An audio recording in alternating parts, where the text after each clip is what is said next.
তো অ্যাডভান্টেকের এই যে মেশিনটা রয়েছে 8 মসফেট, এটা ভেতরটা দেখতে চাইছিলে যে কেমন কি আছে। তো এটাকে এখন আমি খুলে রেখেছি, জাস্ট নাটগুলো খুলে রেখেছি, এবারে খুলে দেখাচ্ছি কেমন কি আছে ভেতরে।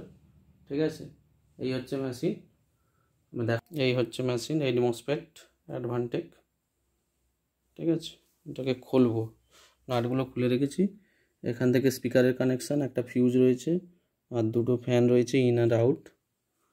তো নাটগুলো খুলে রেখেছি, এবারে উপরে কভারটা তুলিয়ে দেখাচ্ছি কেমন কি আছে। তো এই রয়েছে ভেতরের কন্ডিশান। ট্রান্সফরমারটা কিন্তু হ্যাভি কোয়ালিটি, খুবই বড় একটা ট্রান্সফরমার দেওয়া আছে দেখতে পাচ্ছ। আর এই রয়েছে বোর্ডটা যদিও নিচের দিকে করা আছে, এইভাবে দেখা সম্ভব না, তাহলে খুলে ফেলতে হবে, তো সেটা সম্ভব হচ্ছে না। বাকি এই দুটো ফ্যান রয়েছে এখানে, একটা ইন আর আউটের জন্য। ওয়্যারিং দেখতে পাচ্ছ।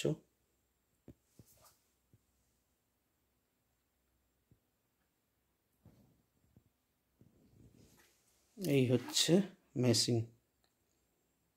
চলো তাহলে একবার এই অবস্থাতে চালু করে দেখিয়ে দিই। এই রয়েছে পাওয়ারের সুইচটা দেবো।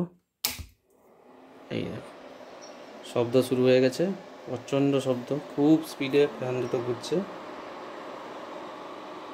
খুব স্পিডে ঘুরছে ফ্যান দুটো ঘুরছে।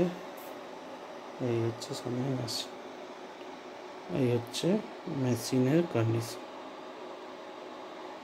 ঠিক আছে, ক্যাবিনেট কোয়ালিটিও যথেষ্ট ভালো রয়েছে, ক্যাবিনেট যথেষ্ট ভালো শক্ত রয়েছে, কোনো অসুবিধা নেই। ক্যাবিনেট যে একদম কমা তা না, বোর্ডটা ঠিক দেখা যাবে না, এই জাস্ট দেখা যাচ্ছে যতটা।